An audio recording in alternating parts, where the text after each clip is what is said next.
Hi, everyone. Hi. It's fun. I'm coming from behind. Hi, all. Thanks so much for sticking around. I'm Krista Malloy. I'm the operations manager of the festival, and every once in a while they let me come out and do some Q&As, so I'm very excited. Our guest will be joining us via Zoom, so we're just going to get that switched over, and then we'll just get this started.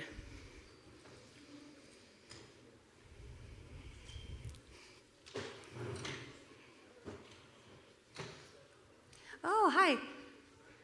I think we've got 7, Natalie here. Hello, can you hear us? Hello, we can hear you. Great, wonderful, yeah, great. So we'll just get started. I think it's very fair and fun to point out that it makes a lot of sense that we would be doing, given the film Missing and both Searching, that we'd be doing a virtual Q&A with your team. So since we've got a lot of, we're a festival based at a college, we have a lot of budding filmmakers. I'd love to just talk a little bit about the kind of collaborative effort, because I know a lot of, I know Will and Nick, this is their directorial debut. I know they edited Searching, which was Anesh's first feature, and I know, Natalie, you were the producer on that. Sev, you were the writer on that. Can you talk a little bit about this collaboration that you've all made together? I think that'd be a good place to start. Yeah, absolutely. We all met each other at film school, actually, at USC Film School in various different ways.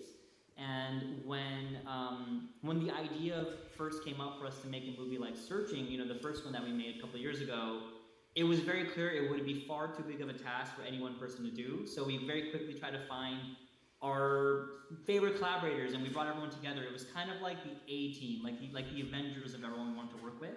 And it's a very unique movie, as you guys could probably tell. It's not the typical type of traditional filmmaking you're used to. So a lot of the job was not only, what we needed to accomplish together, but rather how we could accomplish it together. And every single member of the team was able to bring something unique to the table. Like whether it was the way we would have the cameras move, or the way we could have the story be kind of a meta reflection upon itself. It really came down to collaboration. We always joked that we made Searching for $800,000 total. We shot the movie in 13 days all together, and we edited it for 2 years in essentially a room the size of a closet with just the 5 of us driving each other crazy.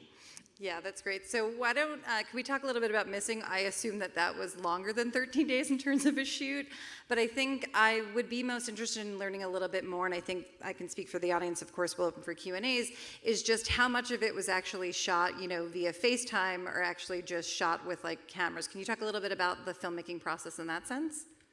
Yeah, for sure. And first of all, thank you guys for having us. Of course. And tuning in. So we did shoot a couple more days on Missing, but not too many. I think we were 23 max? 23 days, something like that. So these movies are very much so made in the edit, like Seb was saying. But yeah, on this one, the approach was always for things to aesthetically look like they're coming from the computer or the iPhone, to look authentic to the medium we're presenting it in. But that doesn't always mean that we shot it that way. We used a mix of Sony, some Sony cameras, an iPhone in some instances, and a couple times we used a Red camera. But really the goal for Will and Nick as directors and collaborating with Stephen Hollern was, how can this look like it's coming from a computer or an iPhone, but still have a slight elevation to it so it feels cinematic and like something that people will watch on the big screen. Yeah, it definitely comes across that way.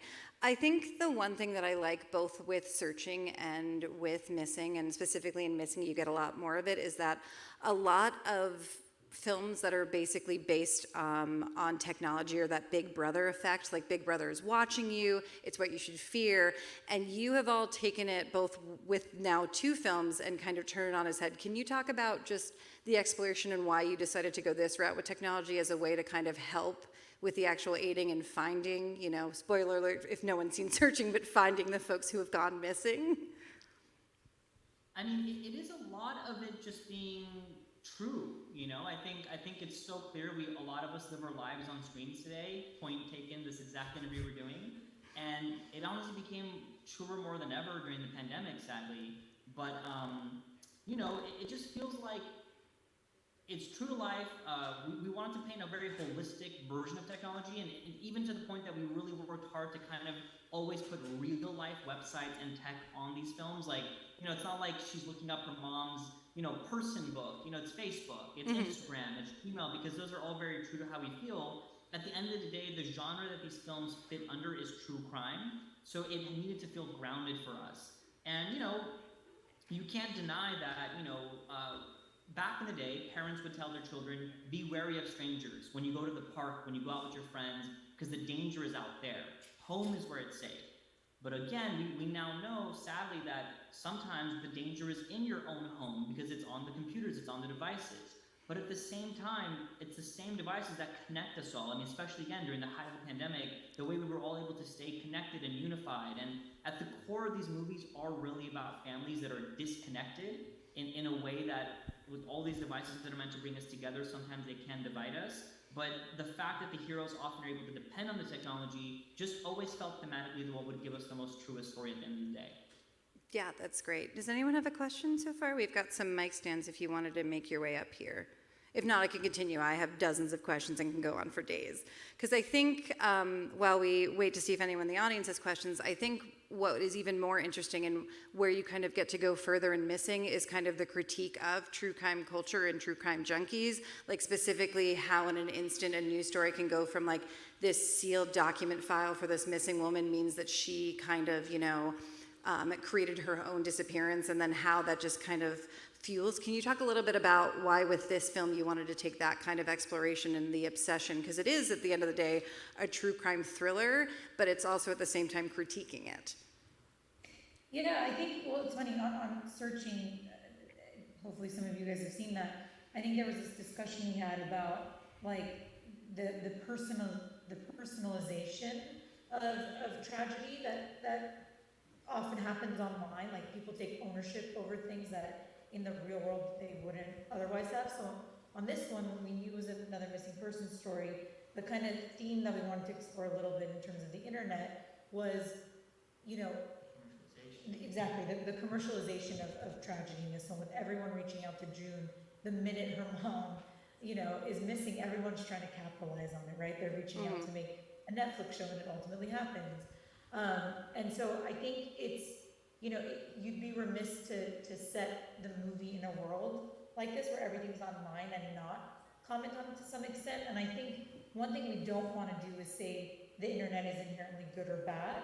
I think in our movies it's just the world that we're setting the story in.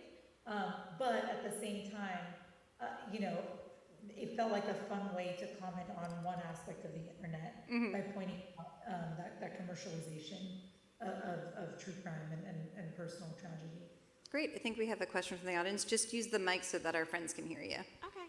Hi, great film. I haven't seen Missing, but I am a true crime fan working my way into cybersecurity and a Colombian, so I have two questions for you. One, it seems like you used a lot of technical aspects within the film that are actually very true to cybersecurity in regards to like phishing, vishing, OSINT. What was the research aspect of that like for you guys to make it applicable and like as realistic as possible within the setting? And my second question is, why did you pick Colombia out of all the other places around? Okay, cool. For the first question, which was how do we, research all sorts of cybersecurity type things. Number one, I'm an expert at cybersecurity. I don't work in the same field, but if I ever want to find out everything about someone's life, I can find it out from their Instagram because I'll just stalk the hell out of them. Yeah, right. But it's the same. But no, the truth is, it was a lot of research. I think there was a temptation for us to do a lot of like hacker stuff, as if I'm sure you guys have seen a lot of movies and TV shows where people just, I'm in, and there's all sorts of code. But that's not fun, because at the end of the day, these are stories about regular people, like everyday people who have to go through these extraordinary stories.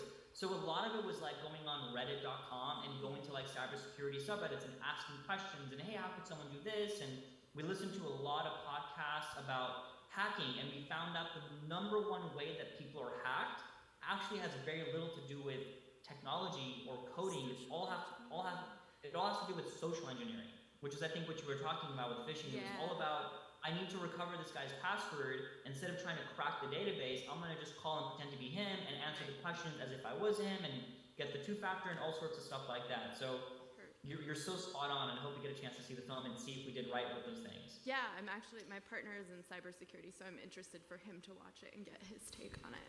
So, and then Colombia. And then the follow-up was why Colombia? Yeah, I mean, the true honest answer is, Seb and I were lucky enough to go to Colombia back in 2016, before we shot the first film, and we went to Cartagena and we fell in love with it, and we got to go to a film festival in Bogota as well, and we really got to meet a lot of the local filmmakers, and we kept saying, like, we're gonna just write something, we're gonna set something because we just want to come back to Colombia. But really, we wanted somewhere that felt like, you know, somewhere you would go on a fun vacation, somewhere with a beach, somewhere that looked really bright and beautiful, and also, you know, selfishly wanted to make sure there was a film community there, and Colombia has a really, really fantastic industry. So, and if you haven't seen the movie, we won't say too much more, but it was really important for us to represent the people of Colombia in a very positive light, because that has been our experience with them. And there's no question that our favorite character in the movie is the character of Javi, who's a Colombian helper that she finds over there. Which leads me to my next question before we get into a little bit about Nia Long and Storm Reed, is just the amount of Easter eggs in this film, like the blink and you might miss it moments. And once upon a time, you know, before people would kind of just, you know, be able to like screenshot stuff, you'd be able to kind of list fake things and everything. But this movie so specifically, I think in 2 points, if you're not paying close enough attention, you might miss it, but it's the attention to details that these films take, like the fact that at the end, talking about how they just wrote Javi out of the actual story when it gets to the Netflix show. But I thought one of the most interesting parts, and that kind of leads me into the Nia Long and the Storm Reed aspect, is the part where we finally get the peek behind the curtain of what actually happened to her, and you see the research and the details you put into as a woman Googling, like, how much time does a person serve for domestic abuse is 2 years versus how much time does a person serve for like drug possession, which is 20 years. So can you talk a little bit about like the importance of putting those details in to kind of really make more of like a full story? Yeah, it's such a great question. With making these, you know, the script for this movie was 115 pages long. You know, it's your average length for a thriller of this size. But if we were to ever print the actual script, which is every single word that we typed up in this movie, it would be closer to 4,000 pages. Because every text message, every news article, every comment, everything is populated, handcrafted by us. And this is not a movie that's been screen recorded. It's not like somebody's performing on a computer and we're just recording it. It's basically an animated movie. It's like a Pixar film because every frame was handcrafted to work for the story. We had to spend time anyway writing all those things, so we decided to do 2 things. One, make a really consistent world here. So there's things that happen in the corners of the screen that are reflecting things that happen in searching, or things like, for example, you may have noticed the friend Angel who left his watch in June's house. He is all over the movie trying so hard to get that watch back from June. If he puts emails and texts and voicemails, I mean, I don't know why she never gave it back. I know she was busy, but you know, June, come on now. But beyond that, the other thing was to kind of have fun. We have, like, I don't know if anyone noticed, but if you really paid attention in the background of both searching and missing, there's an alien invasion happening in the world. I don't know if you guys saw this coming. I missed that, but that is very fun. I will have to go back and take a look at that. Exactly. So it was just like, we're going to pop it anyway. We wanted to reward people because so much of the fun of these movies is rewatching it once you kind of know the twist. So you can kind of see, I didn't see that, and that was right in front of my eyes. So just as a bonus, we figured we give people even more of a fun thing to rewatch. And you can pause and see this really cool thing unfolding in the background. It also made me so anxious with the amount of tabs that she had open and all of the different sticky notes. I'm like, just put everything into 2 sticky notes. As a person who's a sticky note user, just use 2. Does anyone else have other questions before we kind of get and wrap this up? Can you just come up to the microphone so they can hear you? Yeah, thanks.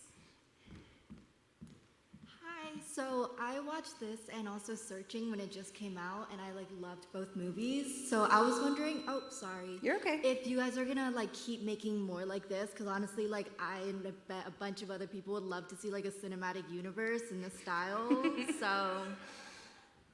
That's awesome to hear, and thank you for watching both movies. I mean, Listen, we said after we made the first movie that we would never make a movie like this again because they take so much time. And like Seb said earlier, we were cooped up in a room for like 2 years editing. But you know, I think we learned to never say never again. But yeah, in the immediate future, no plan. But Well, look, I'll be honest, the studio has asked us to make a third one. yeah. We want to hold off for just a little bit because we need to sleep, because we haven't slept for a long time. And two, maybe it might be funner to wait a couple of years to see how the internet changes, and so many things are missing that were not even a thing in searching. So maybe ask us again in a few years. But if we don't make this, we're making other movies. So I promise you, you'll be entertained. That's great. Can you talk a little bit just about working with Storm Reed and working with Nia Long and how that was and how the relationship and that trust was built on set? Because I think it's a lot to ask of an actor to be like, hey, you're going to make this movie. Not only are we going to do it in 23 days, but the bulk of it is going to just be you on like looking on FaceTime all the time. Yeah. Oh yeah. Yeah, they were fantastic, and we're so lucky to get both. I mean, we cast Storm first, and then kind of built the family around her.